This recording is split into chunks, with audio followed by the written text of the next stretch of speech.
coming to you live from the country with the third most expensive average airfare. It's time for Destiny Down Under.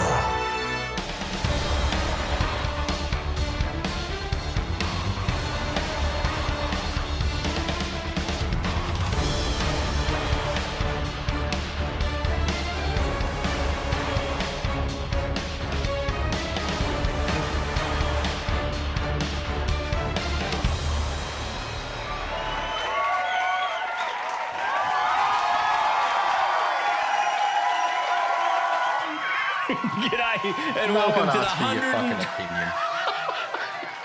120th episode of the Destiny Down Under podcast, and no one asked for your fucking opinion. There you go. It's good to be back. It's good to be back. Another week, another fucking shitstorm in Destiny. Hasn't nothing happening yet again. But before we dive into all that nonsense, Mylan Games, how are you? I'm pretty good, man. I was running to this podcast because I've been trying to prioritize my health.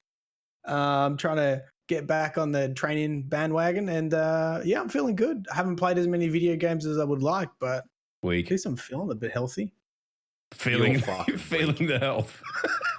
I'm feeling weak. You can't come in and say like I'm prioritizing my health, because everyone will automatically assume you've got some kind of horrific illness that you're not yet told anyone about. But nah, Matt's been fighting all morning, so he's sat down. He was a little scattered before, so hopefully he'll switch on. Fighting round. I took some hard knocks at Muay Thai yesterday. I'm pretty sure I just forgot the whole Marasov book.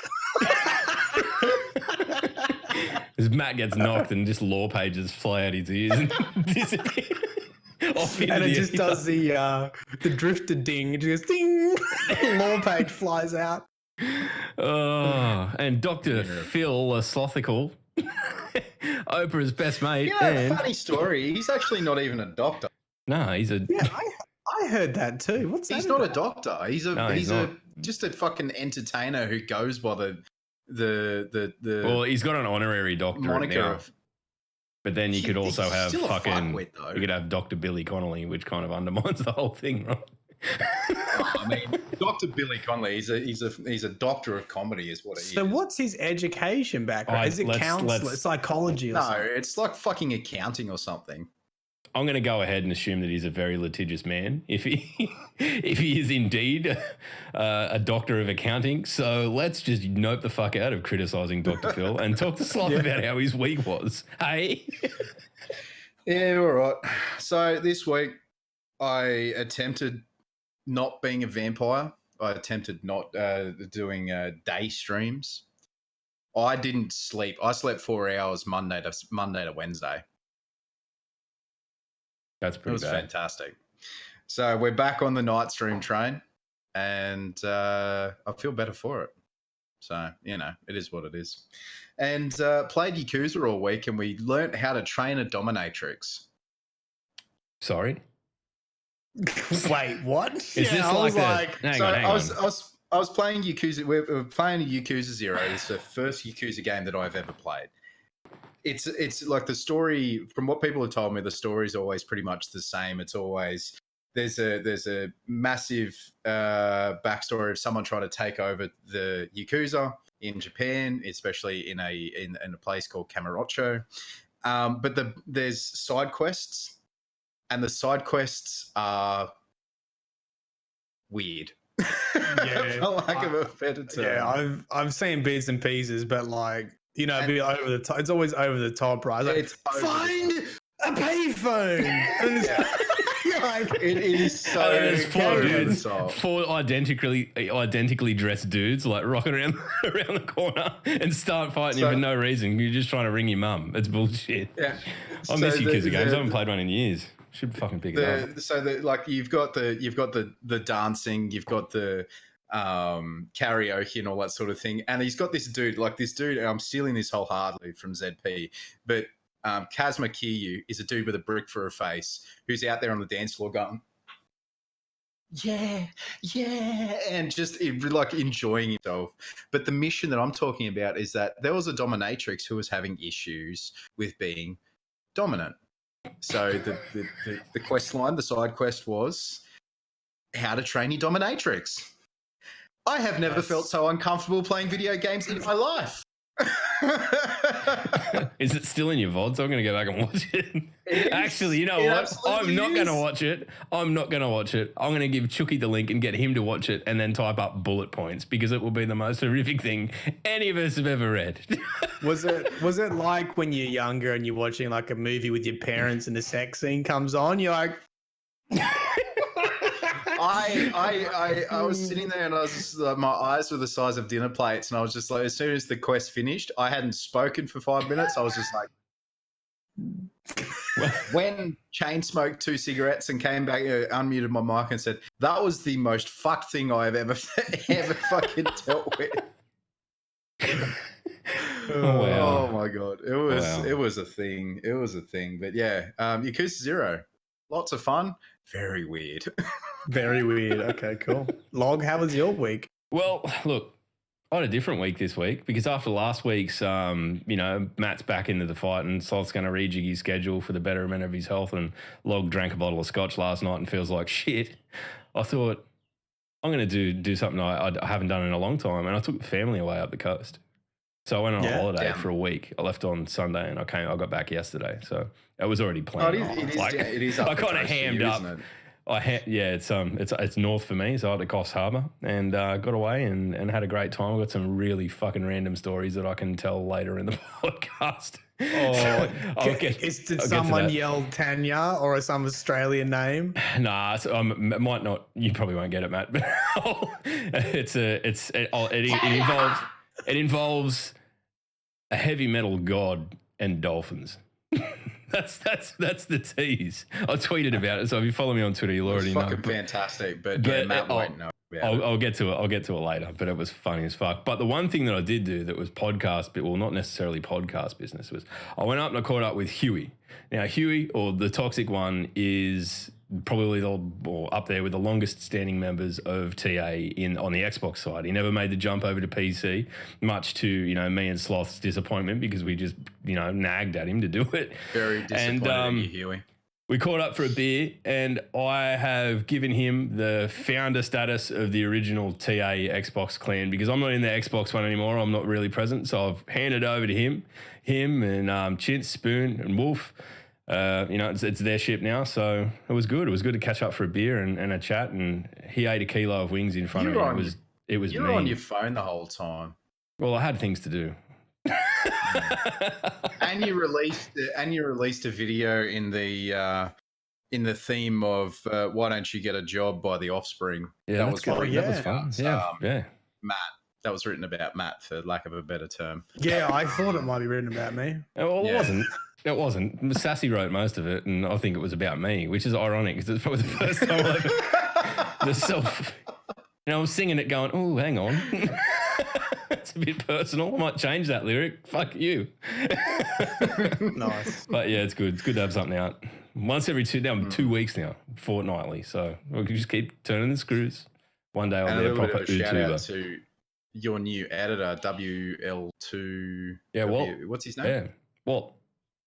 So yeah, I got in touch with him through another dude, and it was weird. It was the first time I've ever sort of paid anyone to do editing work for me, but it was cool. It meant that I could go away and not have to worry about any of that shit with like putting the video together. I could go and just have a good week away with the family, and I think it's recharged the batteries because I feel $1 million at the moment. So yeah, nice, good, all right. Good. Still a prick though. Yeah, no, I am still a prick. Yeah, you're right. So, ladies and gentlemen, we'll crack right into the 12. Save any questions that you've got in the live chat for the end, after we've gotten through all of the news and so forth, and then we'll go from there. This week at Bungie, 4th of the 4th, 2019, a storm is brewing. Next week, we'll kick off what we've been calling Shark Week. Our goal for this happening is to take the creatures that make our ocean dangerous and put them under the microscope. You're an idiot. You're a fucking idiot. So what, I don't know what you're talking about. Just read off the sheet like you do every week, mate. Come on. You're a fucking idiot. Just read. Come on. You're an idiot. Just read off the sheet. The most noticeable update is that we improved many of the shark subclass paths from the time before Forsaken. This week will also feature shark singe, nibbles, and shark bounties to synergize with your updated abilities. To provide a proving grounds for all this new energy, Mayhem will be available in the Crucible to let you experiment with your enhanced shark abilities to shockingly short cooldowns. Shark Week will also feature one of the most powerful shark weapons ever created, the Chunderlord exotic machine gun. If you weren't able to complete the quest to obtain Chunderlord last year, you will have from April 9th to April 23rd to revisit the Cosmodrome and add it to your collection. I'm Ron Burgundy. Anyway, I can't believe, Log, you took the effort to go through and replace Ark with Shark. Yeah. It's the most effort I've ever put into a run sheet ever. Chunderlord. Chunderlord. I should have handed it over to Drew, the master of puns, but I thought I did pretty well.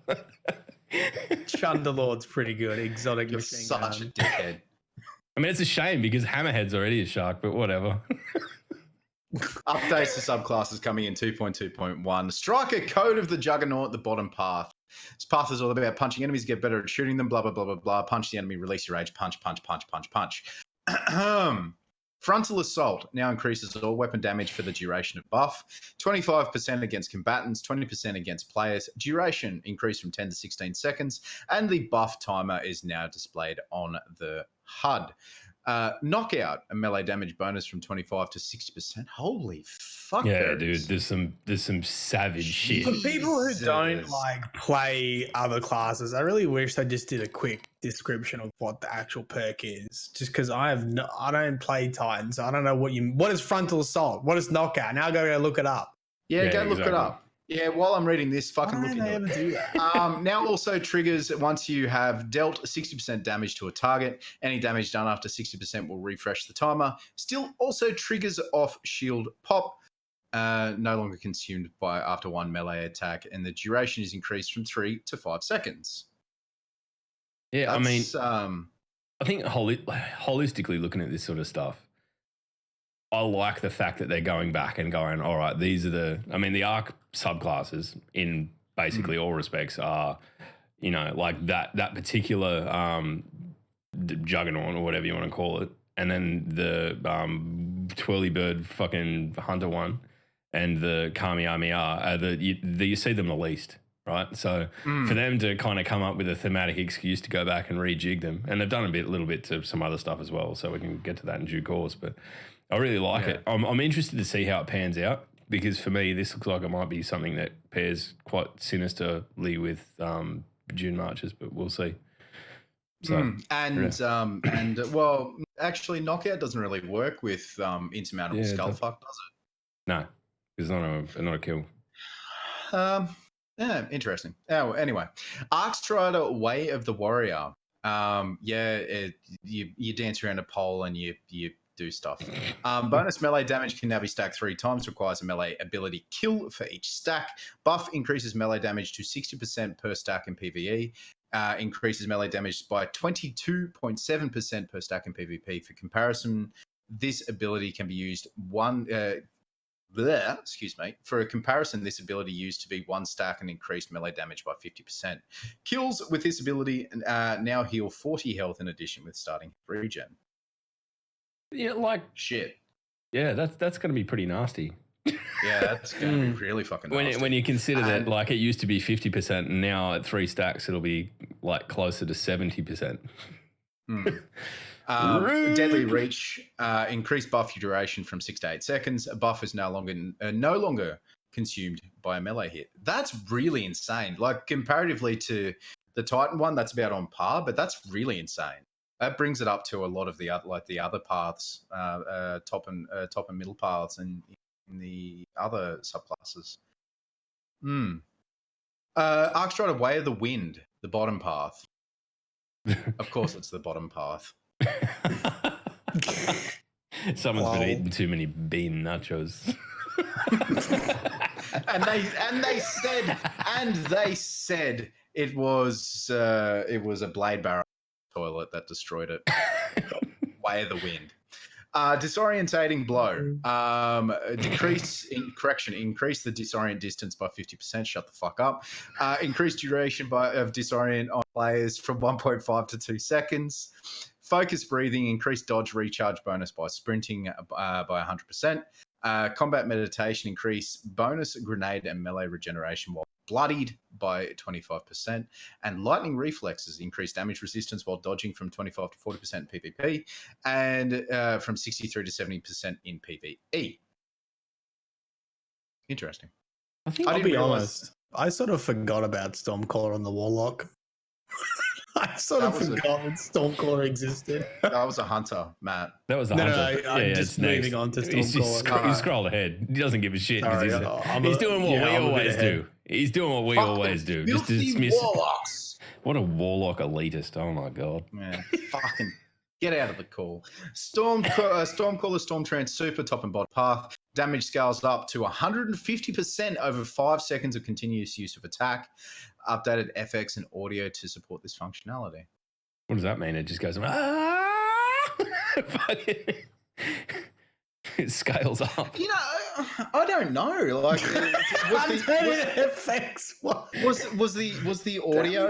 was the audio not on par with the 5 seconds? I don't know. Super? I don't know. Really I mean, it probably was, and they've just they've changed the duration of the super or whatever, so they've had to change the sound. Just out of shits and giggles. Imagine just out of shits and giggles, there was just that thing like that way of the Life of a Warlock by Hush, and it was just like, come at her! Yeah, that's what I thought. It's just gonna be a Goku. It's fucking building up. Oh my lord! Just That's two insane. warlocks yelling at each other backwards and forwards for 5 minutes. Cold Crucible going. The attenument of conduction. Attunement. Come top on. Stormcaller. Attunement. It is. Jesus Christ! What is wrong with me today? Wrong emphasis on the wrong syllable. Eat my whole ass with a spoon. Chain You'd be there lightning a while. melee. Yeah, exactly. Can now chain up to 5 times, up from 1, and each individual target can be hit twice. Chain damage decreased from 50 to 31 damage per chain hit. Why? I'm calling it, man. Every single time we have anything that's like everyone else gets buffs, you can do whatever you fucking want, and then Warlocks, boom, decrease. Why? All I'm hearing is Why? What the fuck? You better be strong. I reckon that it actually is going to be much stronger, that arc web thing. I think Damage uploaded a video of it today or yesterday where he started the beginning of the, what do you call them, escalation protocol on the south side of Mars. And all the thrall came out and he threw down one grenade and it just fucking just fed along and just obliterated all of them. And I thought, well, I mean, yeah, they're low level as fuck, but at the same time, if it's going to ripple out and do that sort of stuff, it's going to be pretty nasty. Up to 5 times. So, and each individual target can be hit twice. So, yeah, you're losing damage per chain, but you're getting more damage because it can be hit twice. Shut the fuck up, you whingy bitch. Arcweb. Okay, move on. Can now chain to many, many, many more targets and back and forth between targets. Holy shit! It's like you read the first part and then went, Matthew! He's got I'm you there, just Matt. saying, every single bullet point, go look at the the Arc Strider, increase. They just increase stuff, but they didn't reduce other things. You're an intelligent dude. Use your brain, face. It was a knee-jerk reaction, and we're all a little bit entitled to that around here. So we'll just let him go. You know what? At least he stood his ground and had a blow up. The amount of chaining varies based on use, so I'll leave it. Discover. Increased chain range from 10 meters to 12 meters. Hey, look above. Chaining arc damage now reduces the cooldown of your grenade. Hey, look, another buff. Works with arc web chains and chains from chain melee. Fucking hell. Works with arc web chains and chains from chain melee, chain lightning melee. Works with arc web chains and chains with chain lightning melee. So what the fuck kind of writing is that? That's just how many chains are chained together. How many chains can you chain? I'd like to thank Cosmo for that because I just got to sit here and watch that, mate. Doing the Lord's work. That. I didn't even have to doctor the podcast. Doctor the fucking run sheet for that to get you. Earn 3% energy per instance of chain damage in PvE. Earn 10% energy per chain instant damage in PvE. Hey, look, another buff! Yeah, they're all meant to be buffs because it's Shark Week, sloth, you fuckhead. I haven't seen any shark-related perks, though, so I'm a little bit worried. But look, we'll see how it pans out next week, and we'll report back. There's got to be, secret shark-related perks that they're not letting out of the bag yet. Matt's been getting toxic. He's been playing too much with Chris. Stormcaller Attunement of the Elements. I got it right that time. Good boy. Electrostatic Surge. Increased bonus regeneration rate of Rift by 600% per nearby friendly Guardian. What? 600% bonus regeneration of Rift. That's a fucking holy shit. Per nearby friendly Guardian. And but previously it was very low. Yeah, wow. So now if you've got two Guardians. Oh, what a surprise. Warlocks weren't getting any fucking love. Oh, buff it by 600%. Extends Rift duration from 15 to 20 seconds. Added a UI notification for when the buff is active. Just let me get through it before going off like a fucking... No, don't. Because it's exactly what he does when you talk. Arc Soul, extended duration by 50%. Extend the duration of your asshole by 50%. Yes. Arc Soul, sorry. I wonder if that actually, what's that exotic, that Warlock exotic that gives you the sentient Arc Soul and it fires multiple, that's it. That's the Arc Soul. No. You can get it as a perk for a thing as well. There's an arm set. There's an arm set that gives you the sentient Arc Soul, and there's Arc Soul and then sentient Arc Soul. And I wonder if that increases the duration of that one too. I can't remember what the armor's called though. The Escape Artist. Thank you, Chef. Oh. Voidwalker Nova Warp Super. Clearly, we swung a bit hard. Hit this previously, which should serve as a nice middle ground to settle into. Great. I love how now it's so they responses of our bad. We swung a little bit hard on that one. Let's just bring it back up a bit. I can respect that, but they're doing two things really well, and this is just an aside point. Jugs brought it up in the thing this morning. Is that those splash sheets that are there when you log in and they say this has happened or this is happening or we're looking at this. That's fucking great because it gets everyone whether they read the 12 or not. But coming out and going, look, we probably just went a bit hard on this. Sorry, we'll fix it. I'm fine with that. That's good. That is very intelligent. As long as it's on the classes that I don't play. Otherwise, I'll be really pissed off. That's you're welcome from those. Yeah, I went down to San Francisco and went and visited all the things. Was it San Francisco? Is that where they are? Seattle. They're in Seattle. Fucking same place. Reduced initial charge detonation cost by 20%. Reduced energy cost of holding the charge detonation by 7%. Reduced time required to fully charge the charge detonation from 0.9 seconds to 0.7 seconds. Reduced dark blink cost by 20% and increased base super duration from 18 seconds to 22 seconds. Yeah, I reckon they're bringing it back.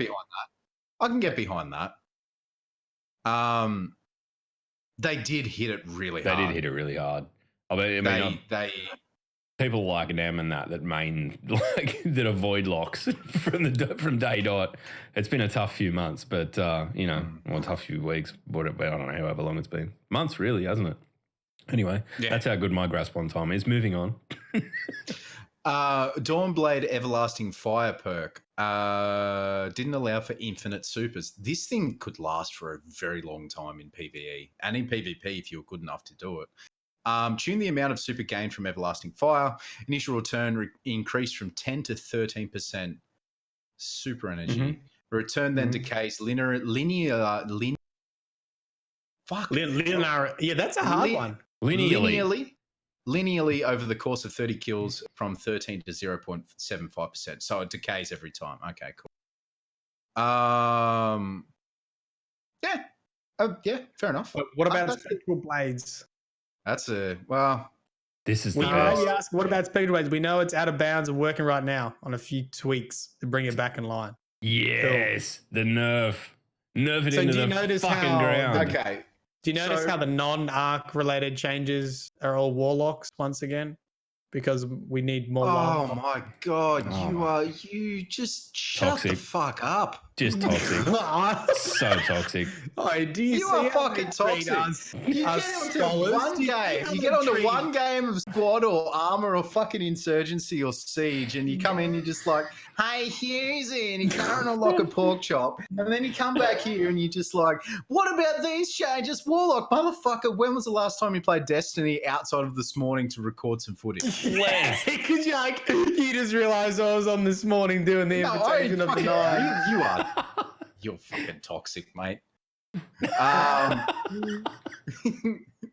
Shit just yelling at podcast. Matt Let's go. Just for instance, I'm not giving Matt shit because I don't like him. I'm giving Matt shit because I haven't given him shit for about 2 weeks. Yeah, it's been a long time. It's been I been like, a long time. I like, you know what? Chad's supporting me. Chad's like, lean in, Matt. Lean into it. It's like a punch. You gotta lean into it. You can't duck away, mate. Don't show him any let's- weakness, Matt. Don't you back down.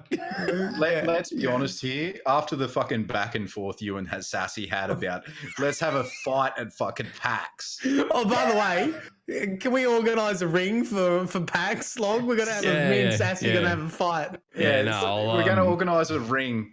Yeah, I mean, do I a know charity heaps stream. of Victoria-based fight promoters, so that's fine. We can do that.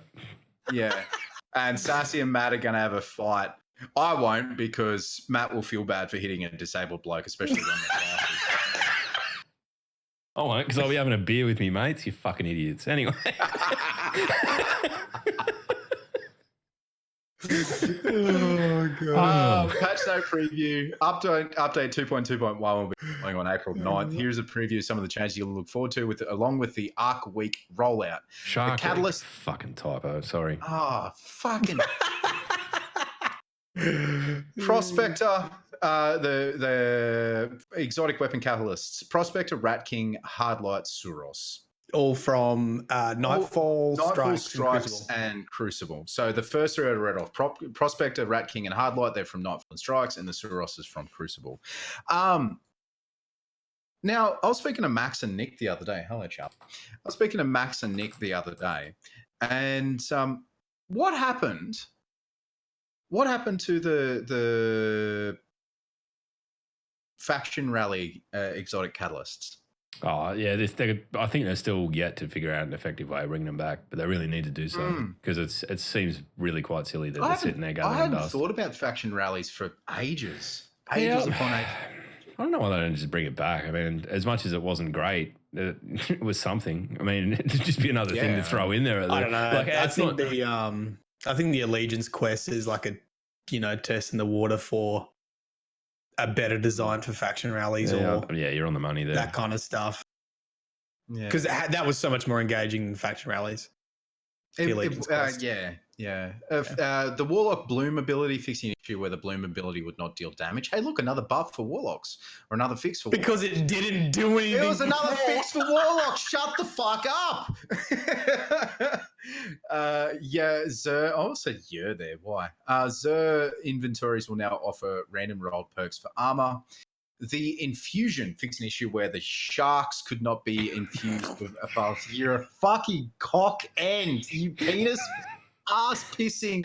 It's fucking only barrel just begun. fucking salmon liquor. Come on.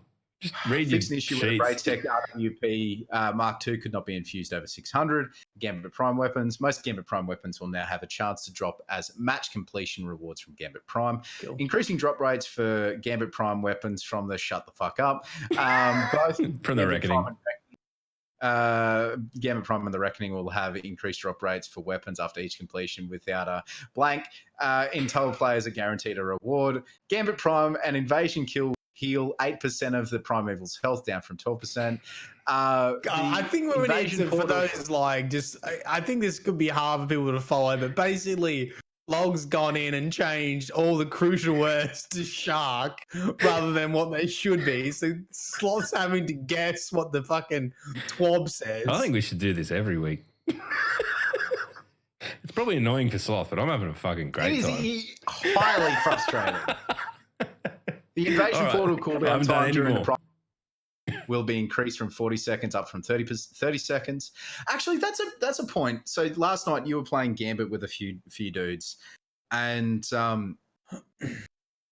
it sounded like you just like it was just you were just there for the weekly bounties. Like you just we were last night. I think I was trying to put my finger on it sort of as I was laying in bed trying to go to sleep. I'm like, it was a really weird night where sort of, I mean, we're all having a good time chatting and stuff, but we didn't really give a shit about Gambit, which is probably the first time that it's really been that way.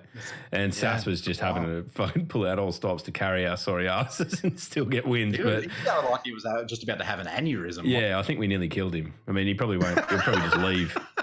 We'll never see him again. He's gone. He's fucking scattered like the wind. But I don't know. I can't quite put my finger on why. I just think maybe it's something that I've probably, given where I was and the fact that I ground so hard at the back end of last season, came into Gambit Prime, did a lot of it then. I think I'll probably just burn out a little bit on it. So I'll probably play a little bit more Crucible, if anything. But yeah. So and there are other people just for to as a comparison, there are people out there, as in the guest from like 2 weeks ago, Polar, who's reset this season already like 30 times. Yeah, she's a machine though. You know, like it obviously each person gets what they do out of it. I mean, they get talking of Polar, you see the Gambit. Yeah, I was going to get to that after we finish the thing. I'll do this. Okay, I just didn't see it in the sheet there. Yeah. That's because it's not in the sheet because I forgot to put it in there, but I've pulled it in anyway. Never mind. Okay, great. This cooldown triggers after a player has been killed or successfully returns from an invasion. Gambit Prime will now count towards the weekly Gambit Clan engram. Quests and bounties, Power Surge bounties have been deleted or expired and will now be available from the Drifter. Each bounty can still be completed only once per character. Yes, sir, I'm a closer. Weekly Gambit Prime bounty will now award 4 points for a win and 2 points for a loss with a completion value of 20 points. All 4 weekly roll bounties from Gambit Prime now grant powerful helmet rewards. In regards to the times, guys, it's basically April 9th and there's a lot of downtime. There's a lot of downtime. I'm not going to give you the details. You guys can go to the. It depends. It depends where you're from, but I think it's a relatively convenient time for us. Search your local time zone. Yeah, search your local time zone. Get when the downtime. Get when the downtimes are starting for you, and then go from there.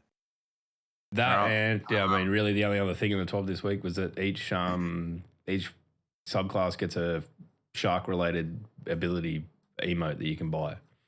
So that's kind of cool. I mean, I'd rather see this sort of stuff in the loot pool, but whatever. It's not. It's going to change your fucking life. They look cool, but it's not like not getting the guitar emote or anything like that. So yeah. Anyway, not sad at all. Baby shark, baby shark, You yell at me for doing that all the time. I'm gonna have to do that as the next parody. There you are. There you are. Yeah. So tell us about this Gambit. Yeah, so I obviously didn't know anything about this leading into it. It would have been nice to get Polar on now to be able to talk about it a bit more, or Anubis if he's around. I might try to see if I can track him down so he can talk about it because I know that he's involved. But Belong Gaming Arenas and now have announced that they're going to deliver the world's first Gambit Prime tournament. So there's 22 locations across the UK where people can go, turn up, jump in with their team, I'm assuming, and compete in this tournament to, and it's got official Bungie support. So it's the real deal. It's a pretty big deal, man. I know, man. That's huge. It is huge. How did they, what's Anubis's background? He's done heaps of the trial. He's done heaps of the tournaments. Like Get Wrecked is him.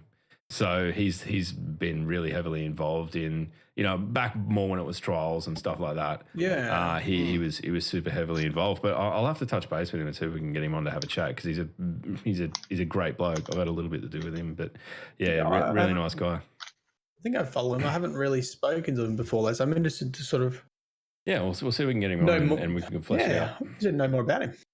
Because so that's UK. So I guess the question is, like, we know that as soon as I had Gambit, Gathalion was talking about a Gambit tournament. So I wonder whether there's going to be something similar in the US. So Gambit tournament, there's a very crucial part of whether it's sponsored by the company, whether it's not. Obviously, Goth and those guys, Goth, Brome, and T-Rex, Chariona, all those guys, they have massive reach. They can bring in multiple teams. They have all of the social media contacts to do that. But the thing that makes it really amazing is that you don't have to be a well-known streamer. I'm not saying you have to get involved with Goth and Broman and all them, but you don't have to be a well-known content creator to go in and play in the UK for these at Belong gaming arenas, which is fantastic. Yeah, I think I get what you're saying. Well, maybe it's not what you're saying, but when you said that, I just thought I do feel like it is more friendly, not being like. And it's nothing against the guys who have a greater following organizing events, but knowing that someone like Anubis and it's not like a Twitch streamer with 1 million followers, I don't know. It does feel a little bit more friendly, and obviously he's got boots on the ground to organize stuff. I don't know. His focus has always been on this tournament sort of stuff, which is how selfless is that to begin with? But I think you're right in that. It gives the opportunity for people to, everyone comes in on equal footing, and it's not like people are watching it and there's millions of people watching them or anything like that sort of crazy shit that'd go on if it was a live stream tournament, and I don't know that, take that as you will. It's not a criticism. It's just it's a different scene. And I'd like for that to be the case, that, a team of kids from anywhere in the UK can go in, do well, and, it boosts them and they can get cool prizes out of it and, have a good time doing it. And get the stage for a little while. So do you remember, like, there was that Fortnite tournament that went on during the Australian Open, where they got a whole bunch of content creators and just really top tier Fortnite players down there, and like they talked about it, they advertised it, and they just had gamers wanting to go down there to be competitive. If they could organise something like that in Australia as well. Oh, dude. Maybe there could be. How would you do it in Australia? Do you know how many centres they have in the UK doing the? 22. Millions. 22. No, but I'm talking like all of what, like this. So there's 22 Belong arenas, but there's Belong gaming arenas, but there's millions of like gamer spots and all that sort of thing. I reckon, like, if you had do internet cafes still exist? Do game bars and shit like that? Can you organise something through that? I have no idea. Because there's lots of game bars in like Brisbane and shit like that. Brisbane and Melbourne and stuff. That could be interesting. But anyway, like either way, there's an esports centre in Sydney. I mean, can we just stick to organised going to the pub first and get off? Yeah, let's go to the pub. That seems like less fucking effort. Yeah, because I mean, like, I was fucking hopeless at Gambit last night, so the last thing I need on my books is a Gambit tournament. Go to the pub tournament. I'm down. You remember that podcast off, and this is probably one of the few times I'm actually going to compliment you. You remember that podcast off, and you were shoutcasting Matt and I playing against Barely a Destiny show. Oh, and you got and they fucking we got annihilated. Yeah. Are you saying that I know when to leave? You know when to leave, but you also actually, like, this is the thing. It could be organised for the non-content creator player to play and have content creators who are actually somewhat entertaining to shoutcast it, and it could build a following from there. Yeah, I think it'd be cool. I think it'd be cool from all aspects, because, like, I had a lot of fun doing that, as much as it was you guys, and I was just kind of throwing you under the bus. We also did the Sydney event. Yeah, and the Sydney event too. Like, that was really fun. Like, if anybody has any sort of contacts for here in Australia, I know I'm kind of hijacking this, but if anybody who listens to the DDU podcast has any contacts for esports type of situation here in this country, let us know. Let's try. Let's. Yeah, I mean, oh my god, put some when feelers Sloth's out. motivated, I get scared because he goes. I'm like, fuck. yeah, he goes so hard, so fast. Jesus. No, you know what? Whatever. Reach out to Sloth. Yeah, reach out to me. Fuck it. Real Time Sloth on Twitter. I think my DMs are open. If they're not, well, I mean, reach out to me on Discord. I know you piss off way too many people to have your DMs open. You know what? The only. And now that I think about it, my DMs aren't open on Twitter because I've had people abuse me for being for lack of a better term, a cunt. Oh wow, there we are. There's the one. Hang on.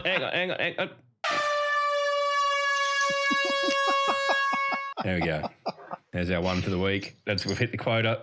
We're trying to improve everyone. That's fine. I was actually talking about me that time too, which is interesting. Yeah, I mean, I think it only counts as half of a one if you're referring to yourself, but still, yeah. But no, well done to Anubis and Belong Gaming Arenas for organising that and getting it in Bungie. It is one of the first media events that Bungie has, public media events that Bungie has been involved with since the Activision split, which is good. Yeah, and I think really that's something that they're going to take a while to find their feet with, and it'll be interesting to see how these sort of things pan out. But I mean, look, I don't want to labour on this, but the other side of the coin where some of the silks in the PvP community were like, why are they fucking backing this and not PvP? Like, just this is literally the current season's fucking offering. Like, it's okay. You're gonna get your chance. I understand that things aren't great, but just I wonder, fuck up. Do we have any other details about? We probably don't have any like rule sets or anything, do we? No, I don't. I think it's too early for all of that. But we'll have to. I'm hoping that there's a few gentlemen's agreements going around, or guardians agreements where there might not be. Maybe only 2 people in your fire team can carry a bloody LMG or something like that, because that's really where it's at. That's really the issue. But who knows? Maybe, I don't know. It'll be interesting to see how it pans out. So, should we take reference a tweet. So, chuck up on the chat on the screen. Sorry. Yeah. Okay. Chuck up the chat on the screen if you wouldn't mind. Yeah. Reference a tweet I made the other day, talking about the discussion of D3. I am referring to, personally, people talking in absolutes. It's exciting to talk about what comes with Destiny next. I'm very excited to see where Bungie goes with Destiny next. But the people who were talking in absolutes that Crucible is not going. Crucible is there's no Crucible in D3 and all that sort of thing. Like, you can't talk in absolutes when it comes to a game that A, hasn't been announced, and B, they might be working on it, they might not. Unless you actually are working for Bungie, you don't fucking know. I think to boil it all down really, really simply is this community, more than any other fucking place I've ever been, is entitled to taking one skerrick of information and making the whole fucking thing about it. For me, the disappointing thing was so many people were giving it oxygen, when for me, I sat here and I read that and I'm like, as if that's going to happen. That's fucking, like, you read that at face value, you're like, oh, okay, we want to alienate half of our audience just for no reason. Cool. I literally could have taken any of my lore posts and rather than being a lore video, just title it D3 leak. It's stuff that we've always been talking. Dark sub. I've been making dark subclass videos for fucking a year and a half. And then it's not official until Bungie says so. I hope we get it. But this is the thing. I do think it's enjoyable to speculate. I think that's why lore is really enjoyable, is you take a little bit of information, you speculate. What's not enjoyable is if they are true leaks, well, then that fucking sucks, because I always have an issue with actual leaks coming out because it ruins the experience when it does come out. Yep. So if they're actually just bullshit, I think it's fine. I mean, it's fun to talk about that kind of stuff. If they actually are leaks, I don't like that at all. No, yeah, the issue is you don't know, but I think there's two types of leaks. There's that supposed Anon the 9 or whatever leak with some plausible story points and things going forward. And that's sort of like, for me, I kind of take that with a grain of salt because I've seen about 5 of those fucking articles so far, and only one of them's ever been true, and it was just before Forsaken came out.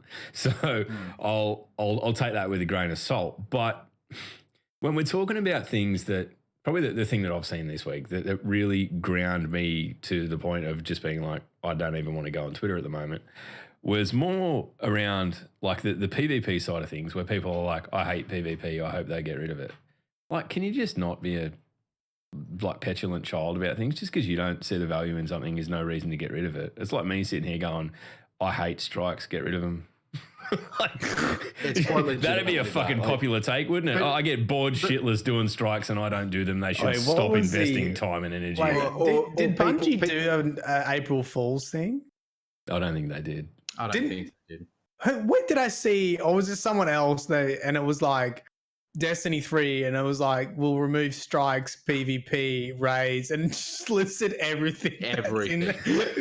You just load in and it's a fucking in orbit around a planet. Yeah, you just go to the tower. That's the only thing that doesn't get blown up this time around. My argument is that you can't get rid of PvP because there is so much lore tied in. Like, it's intrinsic to the universe of Destiny. You can't get rid of it. Well, just like, if you're going to think in absolutes like that, as Mad Macho Villain said, you might as well just fucking remove Destiny. I think a lot of that came at a really, really funny time too, given the Borderlands announcement. Which, you know, like, if you take PvP out of Destiny, it's basically pointed in the same direction as Borderlands, and everyone's pretty hyped up for the fucking straight looter shooter at the moment. So let's go with that. I don't know. I think it's just a perfect storm of nonsense. But for mine, it was disappointing to see people just, you know, like, oh, I don't play that, so fucking get rid of it. It's a waste of time. And also disappointing to see like finance publications picking up this garbage and perpetuating it, because really it just. and then wholeheartedly, taking a post and making a fucking article about it. Well done, Paul, you knobber. Mate, if you can't steal your articles, got to get that content. You got to get that content somewhere. Matt, you need to just start trawling Reddit for your episodes. Anyway, I don't want to labor on that shit. If you want to know my process for lore videos, if I'm ever just super lazy, I may occasionally go on Reddit and look for people who have like actually know what they're talking about, have made an interesting lore post. But the rest of the time, like, you just do it yourself. But the fact that you're writing an article based off like other people's Reddit posts is just like the fucking bottom of the barrel.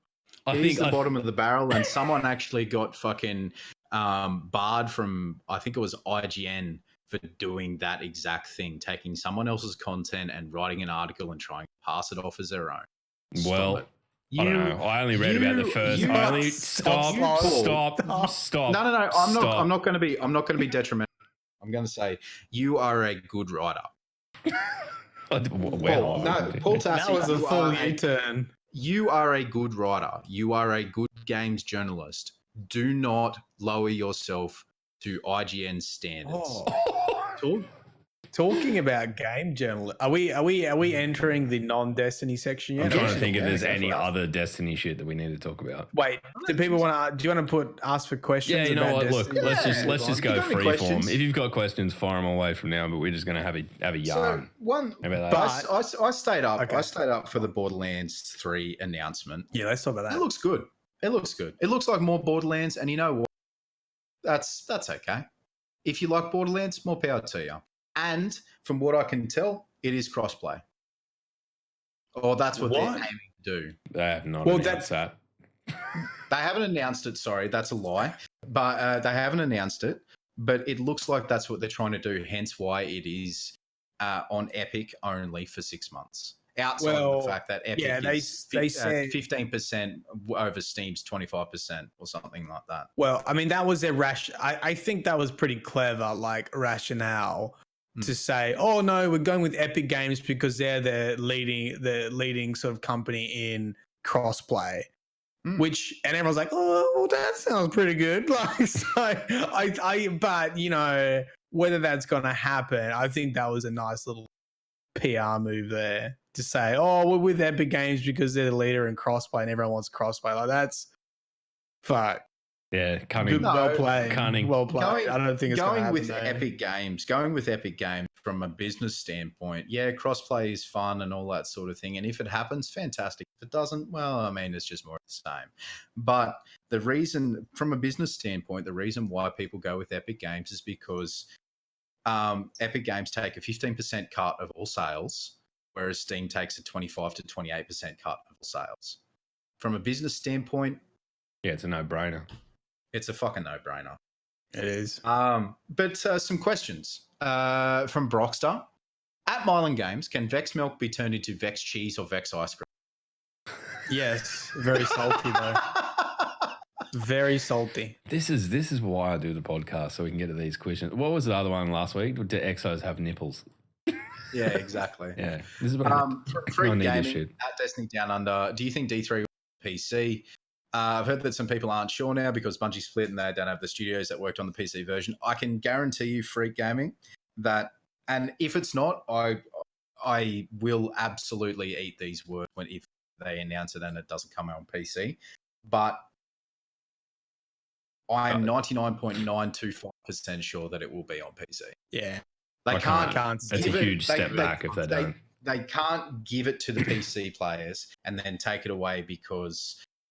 No, quite simply, they would pay someone to do the work that VV did on the original, and it would probably be VV again. I don't think just because they've left the Activision stable that all of a sudden that those studios are closed to doing business with Bungie. It may not be on Battle.net anymore. It may not be on Battle.net anymore. Yeah, that remains. But to that's be seen, that's another business decision. Imagine if it goes to Epic Launcher. I couldn't give a fuck less, to be honest. I won't care, but you can imagine the backlash. Oh, I've seen a whole heap of fucking reeing about it on Twitter. Someone made a fucking spreadsheet and I shared it with the boys. I'm like, is this... I don't even know what's fucking going on. You do have to think now. I wonder... Because I imagine when it was the Blizzard launcher, you wouldn't pay like a license fee or whatever to be on there. But now that they've split, you know, there would have been some sort of agreement in their splitting contract about the launcher. Yeah. So I, to be honest, I wouldn't be surprised if it's on a different D3s on a different launcher. I think that's possible. If it's on a different launcher, cool. If it's on a different engine, yeah. I hope they have their own. I hope it's just fucking Bungie.net made into a launcher. That's what I hope. Also, can I just say, I'm going to say this and that's it, is that the people who are downvoting, review bombing Borderlands Game of the Year at Hans and Borderlands 2, you are, in Log's terms, petulant children. Grow the fuck up and fucking have a shot of concrete and harden up and move. I saw that. You shared a few. Breathing dickheads. Is that the guys that are like, I'm gonna keep downvoting this until they take it off Epic Launcher? And you're like, God, fuckwit, get some perspective. No one cares about you. Like how fucked in the head have you got to be thinking that like your actions are going to make a shit of a difference to begin with? People are going to purchase Borderlands.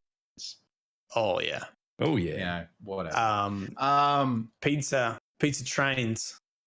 Island. Will we encounter Korea before the end of this season to free the Dreaming City? End of this season? Is it season of the Drifter? No, I don't think so.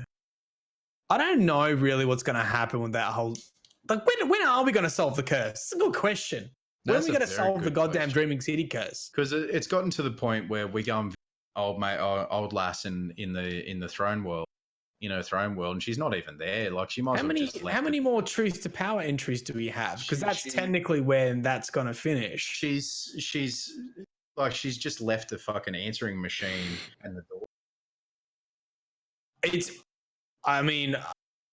I think it's gone on probably too long. So, but I can't really see it being resolved in 6 weeks left. Ninja reckons 2 Truth to Power entries left. Where does that put us date wise? Is that Opulence? When is Opulence coming out? Yeah, I think that's Opulence. Isn't us going in there every week and fucking shit up to try and solve it, making the problem worse? Yeah. So what if just no one ever went back to the Dreaming City? Maybe that's how how they plan to resolve it. Is just leave it there until no one does it, and then like one day when no one logs in and no one does it, it's like the curse is gone. Yay. The curse is gone. Yay. We broke it by not doing it ever again. So from Brockstar, are you guys going to get Borderlands 3? Yes, I will. Yeah, I'll check it out. Are you guys excited for the MCC and Reach on PC? Yes, I am. Are we going to play it? Yes, we are. These are all great games that I actually haven't really played. Like my brother played a lot of Borderlands. I didn't really play a huge amount of. I wasn't a really big looter shooter fan, to be honest. So I'm thinking about picking up Borderlands. It's like a remastered version, right? You can get on. There's the Game of the Year edition, Game of the Year enhanced edition. Allows for multiplayer. That isn't split screen, not couch co-op. It's actually multiplayer over the internet. And then I saw that. So was the original split screen? Yeah. But you can't do it on PC. Well, I mean, you wouldn't want to, man. You wouldn't want to. You got to have people over and stuff. No, well, I was thinking it could be fun to play with Danny. Oh, I mean, yeah. Well, I don't know. You'll have to find out. I mean, I guess just set her up on another computer or somewhere else. Hey, you want to do Saturday night? Do you want to play split screen Borderlands? And she'd be like, "No, I'm playing Pokemon. Shut up, man." She's into Pokemon. No, I enjoyed Borderlands. I enjoyed Borderlands too. So what's going to happen with Halo? Like, I mean, Halo's always been known for split screen. When they bring that out again, is that going to be split screen? I don't know. I don't know. I have no idea. It'll be interesting on a PC, but yeah, I guess time will tell. I don't have an answer, man. I've got nothing. Tell me the answer. I don't know. No. But Borderlands was great. I'm going to play Borderlands 3. I'm probably not going to play Borderlands 2 and 1 again. Well, because every man and his dog is playing Borderlands 1 at the moment. I can just watch the playthrough. Yeah, that's a fair point too. Support a content creator. Watch them stream Borderlands 1 instead. So can I just check, like, the biggest appeal of Borderlands is the guns are random, right? Everything that drops is random, but it also like looks cool. Yeah, if you like that cell shaded art style, and you like the weapon designs and all that sort of thing, more power to you. But that's like the thing about it, right? Like, I actually haven't really played it, so you could get like an acid effect on some weird ass gun. Yeah, for sure. Yeah, I mean, for mine, it's not the prettiest game, and it never will be. And as long as they persevere with that art style, that is what it is. I mean, it looks cool in some circumstances, but for mine, it's just whenever I've played them in the past, it's just there's a quirky sort of silliness to it that is just. It's kind of a breath of fresh air in terms of modern gaming anyway. That, you know, in that respect, that'll be why I play it. I probably won't go too berserk on it. I'll play through whatever the story sort of side of it is and grind it for a bit and juggle it with Destiny. But it'll be interesting to see how they flesh it out and what shape it takes now. Because you think, you know, there's a hell of a lot of time has gone under the bridge since Borderlands first came out. And they're going to have to there's a whole lot more to compete against. When was the last one released? Oh. Borderlands 2 was 6 years ago. Borderlands Pre-6 was 4 years ago. Wow. If I remember correctly. Yeah, so there's been nothing for a hell of a long time. Basically, the entire lifespan of Destiny. So it will be interesting to see how, like, what on the Borderlands front changes to keep it current is more what I'm getting at. Be cool. Yeah. Yeah, I'm excited for it. It should be good. Halo, yeah, like I said, I'm going to play the fuck out of that. MC, like the original Bungie Halo was fantastic. And Reach was probably one of the best games I've ever played. Ever. Yeah, ever. The other game that me and Matt have been playing, and Sloth hasn't been playing it, is Sekiro. Matt's going to quit because he's losing his hair. It's falling out. Yeah, I don't have any hair. It's fine. I don't know how many bosses I've done. But if you have played it. I will be playing Sekiro, but I'm going to go in blind. I was going to wait for like a guide or something to come out, but I thought, fuck it. I'm just going to go in blind and probably break a few controllers if I don't behave myself and all that sort of thing. But it should be all right. Good. Give it a go. Yeah. I need to give it another shot. But I've said that a couple times now where I'm like, fuck this game. And then I like walk away. I come back. I'm like, just calm down. Give it another try. Then I get through it. I don't know. I haven't got there yet. I haven't got with enjoying it yet. And Now, I'm pretty far into it. Speaking about games that are upcoming, we've got Rage 2, which I actually didn't really think much about until recently when Aussie Man Reviews has been revealed to have a voice pack in Rage 2. You serious? That's pretty. Yeah, he's got a voice pack in Rage 2. He's got a voice pack in Rage 2. Reviews, man. Destination fucked. Yeah, they fucking tweeted that. They tweeted Destination fucked as their like promo for it. Wow. It would probably weigh on us very quickly, like a granite fez, but it was. It looks good. It looks good. It might be good. It might be worth checking out. It's another open world sandbox. If you played the original Rage, it was a little bit silly. It was just it was good.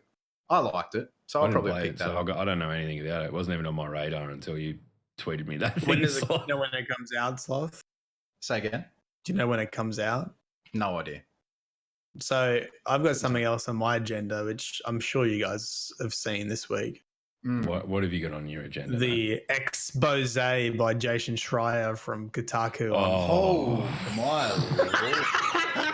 on Anthem and BioWare. Holy shit! Yeah, It was like 11,000 words or some shit like that. That was. I only read about half of it because my attention span is a lot shorter. 19 current or ex employees interviewed to give the lowdown. So if you guys haven't read it, please go and read it. We can't do it justice. Yeah. No. It talks about crunch. It talks about the BioWare magic. It talks about EA business targets and all that sort of thing. Talks about leadership. It talks about leadership and lack thereof. Please go and read it. It is. I mean, I think don't read it. Don't read it for Taku. Don't read it for Jason Schreier. Read it for the dudes who had to take months off from working on Anthem, even when it was still in its idea phase for 7.5. They had to take months off of mental health leave. Yeah, because they. Dude, I don't know why you want to be a game developer. I don't see any so fucking frightening, man. I think you're in the right spot. It's all right. Like, I mean, you see that. I think Bungie has done a lot in recent years to curb that sort of shit out of its, for better or worse. It might make it worse for the end consumer in terms of, there's not things being thrown out at 1,000,000 miles a minute. But I think. But I mean, you think about BioWare.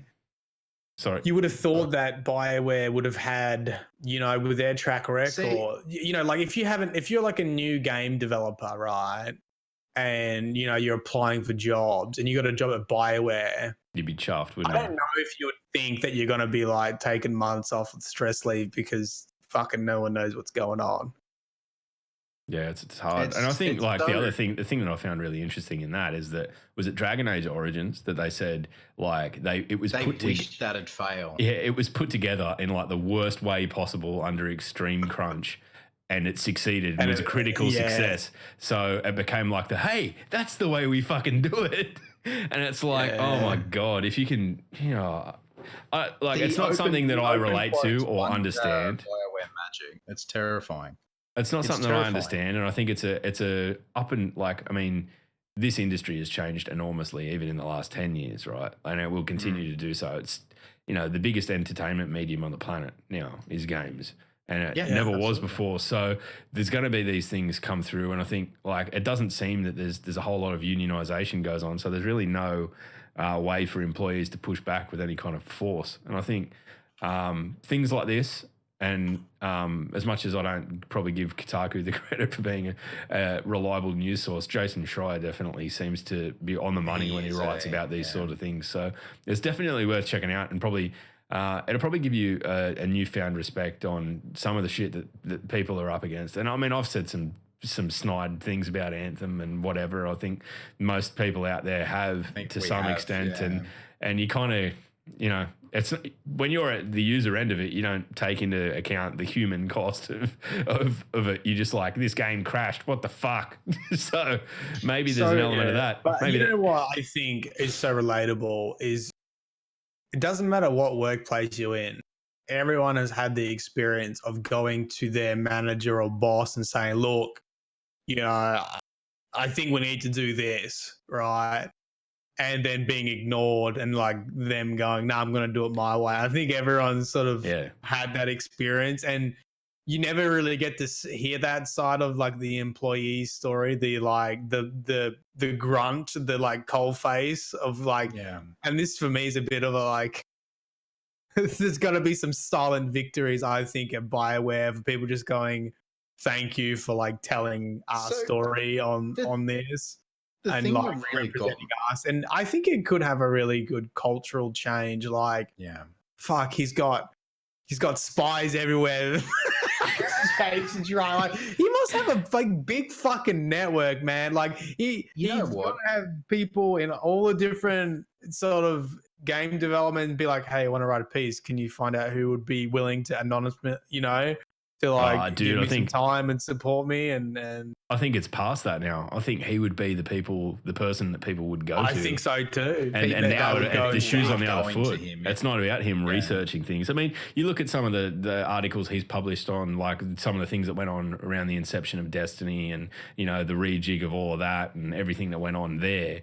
And, you know, I think that it's probably been the case with this, in that words got out that he was looking to do an article around this. Maybe he'd spoken to one or two people, and I imagine that these people have come to him rather than him going around covertly seeking people out. So the stronger that his perspective gets, and the stronger that the narrative gets around this being unacceptable and the human cost just being way out of proportion with, you know, what's actually going on, I think companies will start to really take it really seriously. And from some of the things that I've read, and I'm trying to think of who had the really good write up on it at Bungie, but about their approach to crunch and things like that, and mentorship and stuff like that. And it was about as good as you could want in any workplace, let alone in game dev. So, I mean, I'm not just saying that because we're a Destiny podcast. I read it as, you know, like, I wish that was my work. Because sometimes it's not the best. But, you know, it just goes to show that this will be a story for years to come. And make no mistake, it may not be BioWare again. They may completely redraw their procedures around this sort of stuff and go back to the drawing board. But there's going to be another dev that goes exactly the same way. And if someone out there like Schreier's keeping fucking people honest, I reckon that's great. If he hasn't asked for a pay raise from Kotaku, he fucking needs to, because the amount of traffic that he brings to that website from his reports is insane. They should just rename it to Schreier Taku.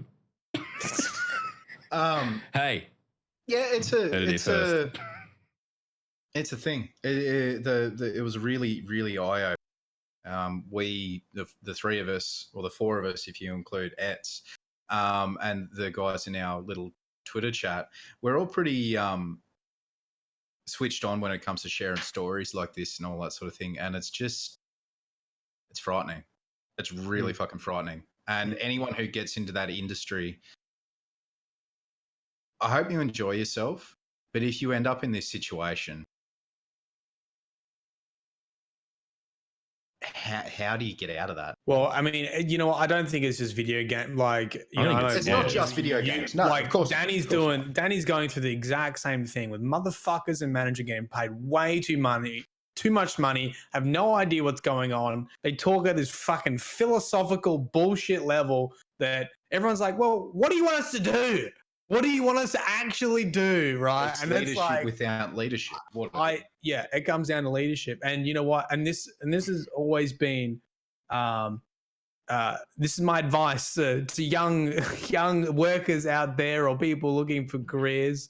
I choose people over the job task. Like Danny was trying to decide on, I really want to work on this area. And I'm like, do you like the people in that area? No, don't do it then. Because you work with good people, you surround yourself with good leadership, you're going to enjoy your career and opportunities will come back up again.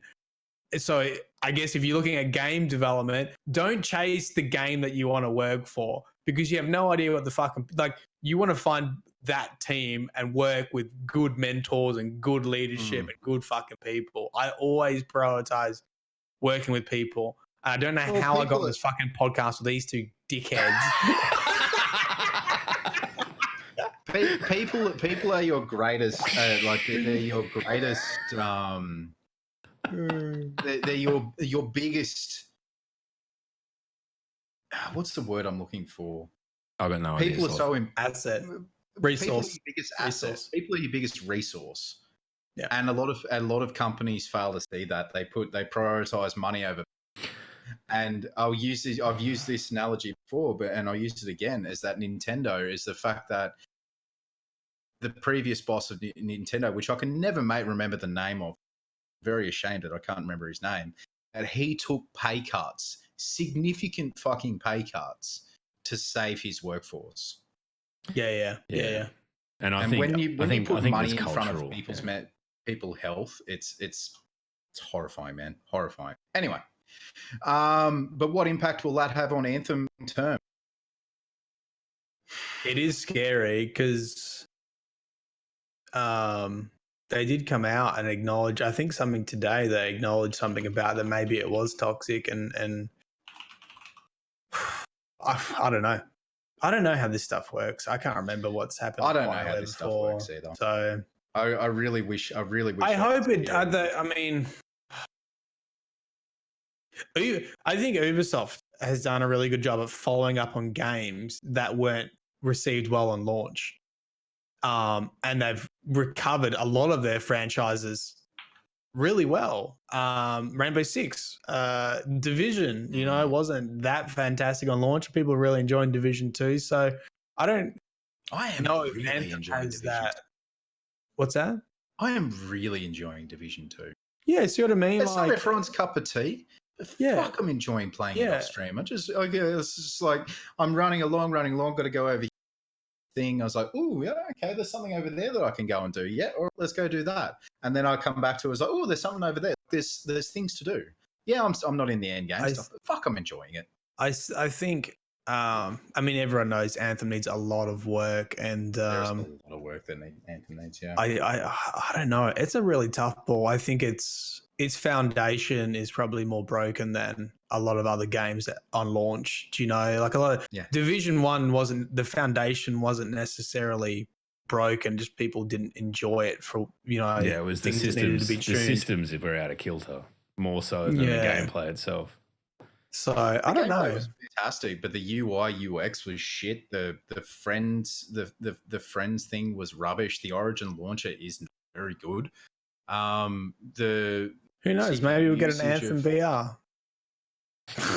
Just like Fortnite. Guys, well, I mean, I heard that they're going to replace the Crucible with a BR, and I think that'd be great. I will kick you from this call. You fucking won't. Then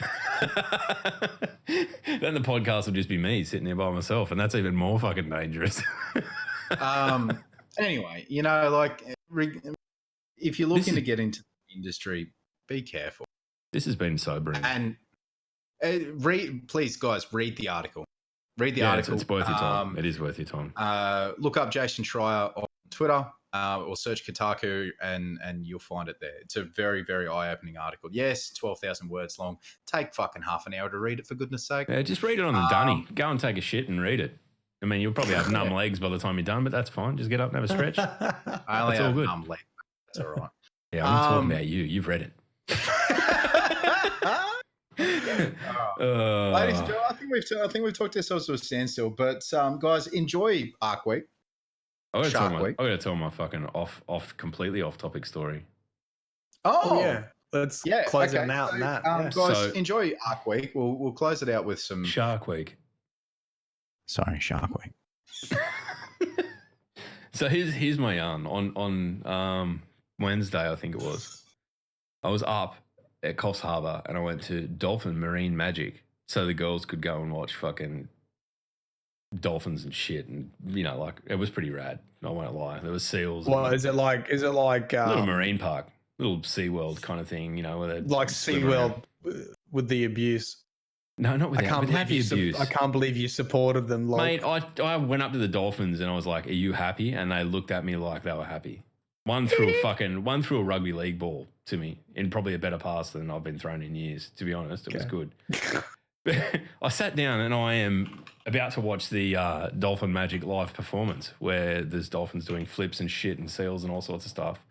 And I look over and I sort of thought there's this bloke that I thought I recognised. And you know when you see someone that you've seen on TV or whatever and you see them in real life and you're like, oh, I know that bloke, but you don't know that bloke. Well, this was probably the strongest case of that I've ever had in my life because I looked over and the man sitting there nodding, watching a dolphin fly around this pool was none other than Phil Anselmo, who was the front man in Pantera, is the current front man of Down and Phil Anselmo and the Illegals, and is literally like a heavy metal fucking god, man. And I just looked over, and here's this dude who is a renowned, absolute heavy metal machine, like a singer of, if you were here early, the Cemetery Gates, a Pantera song. It was the most absurd moment of my life because I bumped into one of my idols at a fucking dolphin show rather than a gig where... Did you say hello to him? Yeah, I did. Did you say hi? I did. I went up and said g'day, and I didn't get a photo or anything because it was just so fucking weird because I couldn't think of a way of like, hey man, you are here literally in your swimmers getting ready to swim with a dolphin. Can I get a photo? Oh, is that how... So you weren't like in a state, you were like gonna swim with them? I wasn't. He was going over to do the swimming thing. I was just, pushing Thea around in a stroller. But it was fucking weird. It was so... Dude, okay, so how did you approach it? Did you say, are you? Or did you say, no, hey, love your stuff? He's a very distinctive looking individual and there's no mistaking it. When you've got tattoos on the side of your head, it's pretty easy to, Oh, okay. Yeah, so okay. I know nothing about this man. It's fine. It's fine. So I went up and I shook his hand and I said, I love your bands, man. I went, this is really awkward and weird to be meeting someone I look up to musically in a fucking dolphin park, but this is it, just cheers and, have a good time in Australia. And I went about my business. And I was walking along talking to Rach and we were just laughing about like how random it was because it's Coffs Harbour for fuck's sake. It's not even really a big town. And then about half an hour later, I was pushing Thea along and he came past looking at seals and just this heavy metal fist bump moment. And I just kept pushing the kids along. And I've had this kind of thing where like I instantly messaged Keg because Keg was like, I'm like, you won't fucking believe this. But I've had a fair run of things like this happen in my life, so it was just another chapter of absolute nonsense to add to the book of log. And because someone just put in chat, Chris Hemsworth and I think was it Matt Damon was in my side of the country. I think they were in WA, north of WA, just crabbing and fishing and stuff like that. And some like local, not tuck shop, what do you call it, the fishing shop, tackle shop. And they both just walked in there. Just got Chris Hemsworth and Matt Damon on either side. It's like, what's going on? Yeah, taking the boys fishing. I kind of regret now not forcing the issue, but at the same time, I think it would have just been super weird. To get a photo. Yeah, I'm like, it was just so weird. Like he was there with family, and it was just like if someone's, if they were on their own, it'd be fair enough. If they're at a show or something where you're going to see them, then fair enough, or whatever. But at a fucking marine dolphin park, just out of nowhere for no fucking reason, I just thought, you know what, I'll say g'day, and then I'll fucking. You could have been a meme, mate. You could have had a dolphin doing a backflip in the air in the back of a photo with you and. I probably would have if I had it. Like, the thing that annoyed me is that they did like you could sit and have a photo with a seal about half an hour after that, and I sort of thought if I could get a picture of me and Phil Anselmo sitting here looking angry with just a seal, I'd probably be on the internet for forever. Fuck all this DDU shit. I'd be immortal. But it was not to be. It was good to bump into someone that I genuinely have looked up to in terms of music for a long, long time. So fucking funny. Weird. I'm still trying to get my head around it, to be honest. There you go. There you go. Right, well, chapter from the life of Log. Chapter from I enjoy those stories all the time, to be honest. You're a good storyteller, mate. I have my moments. All right, so guys, thank you very much for watching. Thank you very much for watching. No, you don't. No, Come you on, fucking man. don't do Hang it, on, close hang on. like that. That was part 1. Give us You know part what? 2 to 7. Sloth was actually really quite positive again this week, wasn't he? He didn't fly off the handle. He gave Paul Tassi some positive encouragement. Talked about the like how to approach a career in the gaming industry. You know, make sure you check your bases. Talked up Paul Schreier. What's his name? Paul Schreier? Not Paul Schreier. Yeah, Jason Schreier. Fucking hell, I was getting journalists mixed up. I think, Sloth, you need to do this as an angry outro because otherwise you need to vent, man. Because otherwise you're gonna be the boiling fucking teapot later on. Mate, I've got a date with my boxing bag shortly. Trust. All right, here you go. I'm gonna play some angry music and do it just angry. All right. I need to be in the mood, but man, I don't know. You know, just don't be a prick. You Don't talking be to a me? prick. You talking to me? Yeah. No, yeah, I am. Okay. Sorry. Ladies and gentlemen, thank you very much for watching. Thank you to our live audience for the questions and for hanging out. And all. It's always fun to chat with you. To our audio only, cheers. Appreciate you. Thanks for continuing to listen to us on your way to work or your way home from work, all that sort of thing. To our YouTube dudes, for your first time here, hit the subscribe button, hit the bell. We upload once a week, mostly on Saturdays, and let us know how we went in the comments below. If you're excited for Shark Week, awesome. If not, you know, whatever. And if you do read the article, please let us know on Twitter, Discord. Yeah, make sure you do join the Discord. Anyway, we've been the Destiny Down Under podcast. Thanks for hanging out. Catch you next time. All right, mate. You gotta say something weird. I'm just turning the music off. I don't want to get you. You don't get the music. Only Sloth gets the music. The law is coming, but It's the been trick coming is for fucking 2.5 years, Matthew. the law is coming. But the reason why it hasn't unlocked is we haven't broken the curse. You've got to stop going in to Marasov's throne world. Stop feeding the murder battery. Just stop doing it. Stop feeding. We will only get the conclusion when everyone logs off simultaneously and not one person contributes to killing and fueling the curse. You're not allowed to. So you're not allowed to play any. You're not allowed to play on that Gambit map that everyone hates anyway. That's the one on the Dreaming City. You're not allowed to go to the Dreaming City. You can do other stuff, right? Just anything that doesn't involve the Dreaming City. I'm pretty sure there's an Easter egg. If nobody shoots anything for all 30 minutes on the entire Destiny platform, all the Fallen become allies. That's what Christopher Barrett told me. I'm clipping this. I'm putting this straight on Twitter, Matt. I'm going to fucking tag him in it and everything. Anyway, better find someone else. Hang around. We're going to raid into someone. We will see you next week. We're going to go host our friend Shy, who's playing Skyrim. Hell yeah. I love Skyrim. Let's go. Go and spam g'day in a chat, and we'll catch you guys next week. Peace. Oh, sorry. Peace.